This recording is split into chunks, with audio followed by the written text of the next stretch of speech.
Laptop কিনতে গিয়ে অনেকে অনেক রকম দ্বিধাদ্বন্দ্বের মধ্যে পড়ে যায়। বিশেষ করে আমাদের দেশের ম্যাক্সিমাম মানুষজনেরই ফাইন্যান্সিয়াল কন্ডিশনের কথা যদি আমরা বিচার করি, তাহলে দেখবেন যে আমরা বেশিরভাগই হয়তো বা 30,000, 25,000 বা 35,000 এরকম বাজেটের মধ্যে ল্যাপটপ কিনতে গিয়ে একটু অনেক বেশি কনফিউশনে পড়ে যায়, অনেক একটা ডাইলেমার মধ্যে পড়ে যায়, রুটানোর মধ্যে। আমাদের এক্সপেকটেশন থাকে বা হয়তো একটা স্বপ্ন থাকে ভালো একটা ল্যাপটপ কিনবো যেটা কিনা Core i3 হবে, মোটামুটি ভালো একটা কনফিগারেশনের ল্যাপটপই আমরা চাই। তো সেক্ষেত্রে গিয়ে দেখা যায় যে 30-35 হাজারের মধ্যে যে সকল ল্যাপটপগুলো বাংলাদেশের বাজারে অ্যাভেলেবল সেগুলো কিন্তু আমাদের এক্সপেকটেশনের জায়গা থেকে বেশ খানিকটা দূর, অনেক দূরত্ব থেকে যায়। ল্যাপটপগুলোর দাম একটু মোটামুটি বেশ চওড়া, কিন্তু আবার যদি দেশি ব্র্যান্ড যেটাকে বলা হয় সাধারণত দেশের পণ্য ওয়ালটন, তো সেক্ষেত্রে যদিও আমরা 30-35-এর মধ্যে বেশ ভালো কিছু কনফিগারেশনের ল্যাপটপ পাই, কিন্তু অনেকেই হচ্ছে গিয়ে ওয়ালটন বিধায় বা খুব বেশি স্যাটিসফ্যাকশনের জায়গা পায় না বা রিলায়েবিলিটি বিশ্বস্ততার জায়গা পায় না যে আসলে সেগুলো কতটুকু আস্থাযোগ্য হবে, খুব বেশি ভালো পারফর্ম পাওয়া যাবে কিনা, এইসব জিনিস নিয়ে কনফিউশনে থাকে। তো যাই হোক, আজকে আমি আপনাদেরকে ল্যাপটপ কেনার ক্ষেত্রে কিছু গাইডলাইন ফলো করতে বলবো বা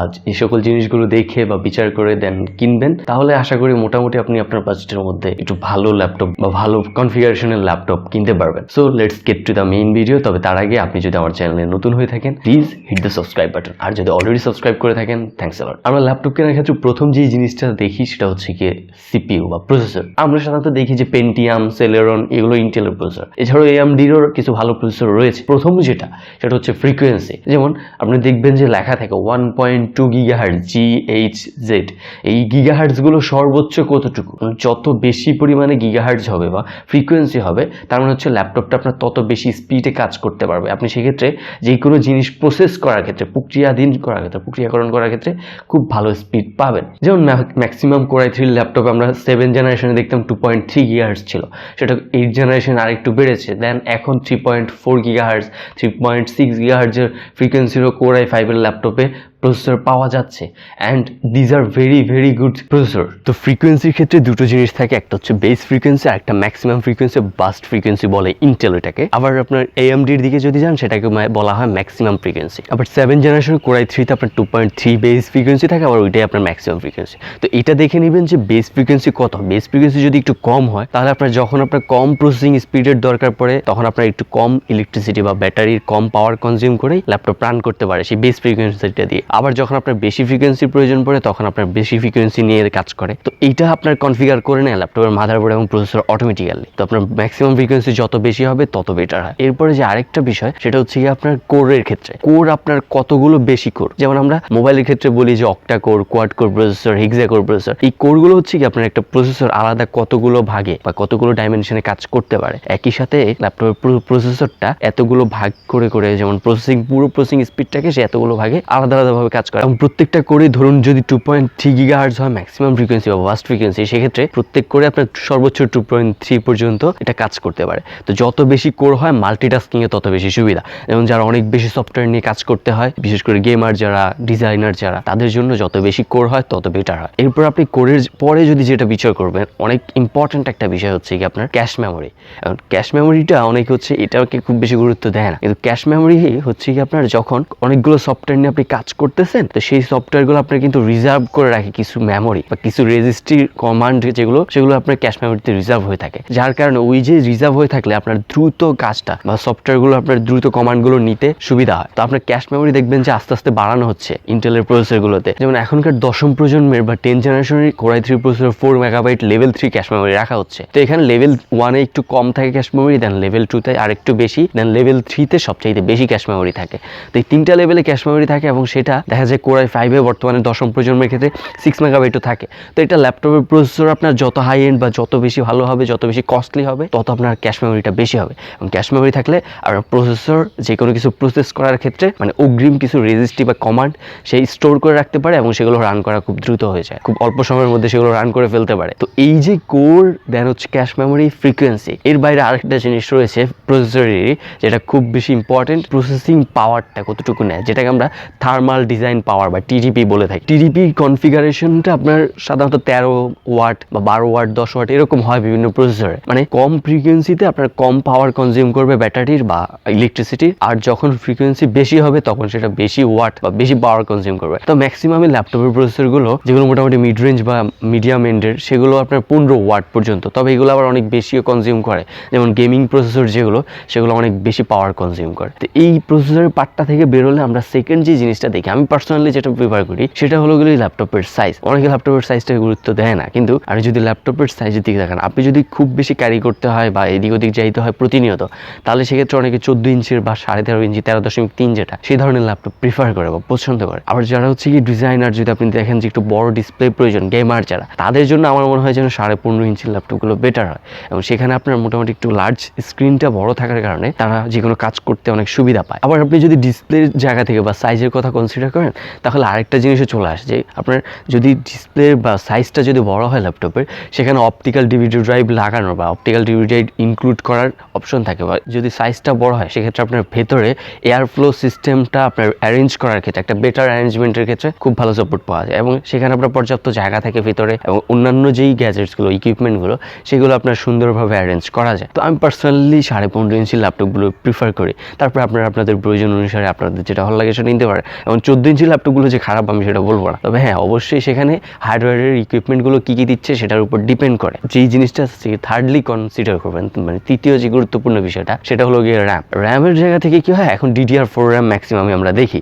তো কিন্তু DDR4 র্যাম মানে যে আপনার খুব ফাল দিতে হবে যে হ্যাঁ DDR4 র্যাম মানে that is a good thing, এরকম না। DDR4 র্যামের আপনার বেস ফ্রিকোয়েন্সি বা সাধারণত DDR4 র্যামের মধ্যে কিন্তু ফ্রিকোয়েন্সি অনেক আলাদা আলাদা হয়। 1600 মেগাহার্জের র্যাম রয়েছে, 1833 বা 1866 সম্ভবত এরকম, দেন আবার 2133 রয়েছে, তারপর হচ্ছে আপনার 2400 মেগাহার্জের, 2400 পরে আবার 2666, দেন 3200, এরকম করে করে মেগাহার্জের। তবে এখন আমি দেখলাম যে লাস্ট আমি যে ডেলের দুটো ল্যাপটপ নিয়ে কথা বললাম, সেখানে দেখলাম যে এই প্রসেসরগুলো 10ম প্রজন্মে, সেগুলো আপনার 3200 মেগাহার্জের র্যাম সাপোর্ট করে DDR4। সাধারণত আমরা আগে খুব বেশি ফ্রিকোয়েন্সি বা র্যাম মেগাহার্জের র্যাম দেখতাম ডেস্কটপের মধ্যে, এখন কিন্তু সেটা ল্যাপটপে আসছে। আমার র্যামের ফ্রিকোয়েন্সি আমরা বেশি হলে আপনার র্যামও খুব ভালো সাপোর্ট দিতে পারে প্রসেসরকে। যখন আমরা কোনো একটা সফটওয়্যার ওপেন করি বা স্টার্ট করি, তখন ওই সফটওয়্যারটার যত রিসোর্স আছে সেটা কিন্তু র্যামে গিয়ে আপনার জমা হয়ে থাকে। তো সাধারণত র্যামের স্পিড যে কোনো হার্ড ডিস্ক SSDর চাইতে সবচাইতে বেশি স্পিডের মেমোরি হচ্ছে গিয়ে র্যাম, এবং র্যামের চাইতে আবার আরও বেশি স্পিডের মেমোরি হচ্ছে ক্যাশ মেমোরি। তো ক্যাশ মেমোরির পরে যদি আপনি যেটাকে গুরুত্বপূর্ণ দিবেন সেটা হচ্ছে র্যাম। তো র্যামের যদি আপনি বেটার ফ্রিকোয়েন্সি হয়, যদি মেগাহার্টজটা বেশি হয়, যেমন আপনি ধরেন এখনকার, আমি পার্সোনালি এখন বলবো যে 2133 মেগাহার্টজের নিচে কোনো র্যামের ল্যাপটপ না কিনাই ভালো। 2133 অথবা 2400 অথবা 2666 অথবা 3200 মেগাহার্টজের র্যামের ল্যাপটপগুলো কিনবেন এখন এই যে এই প্রজন্মের এখনকার ক্ষেত্রে, কারণ এখন আস্তে আস্তে সফটওয়্যারগুলো অনেক ভারী হচ্ছে, অনেক বেশি ওয়েট হচ্ছে, সেগুলো প্রচুর ডাটা নিচ্ছে, এবং অনেক বেশি গ্রাফিক্যাল ইন্টারফেসগুলো খুব ভারী করা হচ্ছে, যার কারণে আপনার র্যামের সাইজও বা র্যামের ফ্রিকোয়েন্সিও খুব ভালো দরকার পড়ে। নাও ফোর্থ মোস্ট ইম্পর্টেন্ট ফ্যাক্টর বা ইম্পর্টেন্ট ম্যাটার যেটাকে আমি খুব বেশি গুরুত্ব দিই এখনকার এই বর্তমান প্রজন্মের প্রসেসরগুলোতে বিশেষ করে, সেটা হলো গিয়ে M.2 SSD স্লট। আপনার M.2 SSDর ক্ষেত্রে অনেক ভ্যারিয়েন্ট আছে, অনেক ধরনের আছে, সেগুলো অনেকগুলো ক্যাটাগরি আছে। তবে NVMe-গুলো সবচেয়ে ভালো। একটু লোয়ার এন্ডের ল্যাপটপের কথা চিন্তা করি, সেগুলোতে আমরা NVMe স্লট পাবো না। NVMe ল্যাপটপ M.2 SSD-গুলো ব্যবহার করার অপশন থাকবে না সেখানে। আমরা যেটা দেখবো M.2 SSD-গুলো 2280 বা 2230-এর যে স্লটগুলো থাকে, সেখানে আপনার M.2 SSD ইনক্লুশনের যদি একটা অপশন থাকে, তাহলে আপনার ল্যাপটপের পারফরমেন্স আপনার যদি সামহাও ইন ফিউচারে বা যে কোনো সময় আপনি এখন চাইলে হার্ড ডিস্ক দিয়ে কাজ করছেন, কিন্তু আপনার একটু যখন হাতে কিছু টাকা হলো, তখন আপনি M.2 SSD লাগিয়ে সেই ল্যাপটপের পারফরমেন্সটা আপনি বুস্ট আপ করতে পারবেন, এবং সেটা অনেক বেশি আপনার পারফরমেন্সকে বুস্ট আপ করে থাকে। M.2 SSD আমার কাছে পার্সোনালি অনেক গুরুত্বপূর্ণ একটা বিষয়। যখনই ল্যাপটপ কিনবেন এটা দেখবেন যে M.2 SSD স্লট আছে কিনা। যদি M.2 SSD স্লট থাকে, তাহলে এটা আপনাকে অনেক বাড়তি একটা সুবিধা দিবে, এবং পরবর্তীতে ল্যাপটপের স্পিড আপগ্রেড করার জন্য আপনাকে খুব ভালো সাপোর্ট দিবে। এছাড়াও আরও কয়েকটা গুরুত্বপূর্ণ বিষয় আছে, যেগুলো র্যান্ডম বিষয়, অনেকের কাছে গুরুত্বপূর্ণ, অনেকের কাছে গুরুত্বপূর্ণ না। ল্যাপটপের কিবোর্ডের মধ্যে দেখবেন কিছু ল্যাপটপের কিবোর্ডের সাথে, মানে মেইন যে কিবোর্ডের একবারে কর্নারের উপরে কিবোর্ডের সাথে আপনার পাওয়ার বাটন থাকে।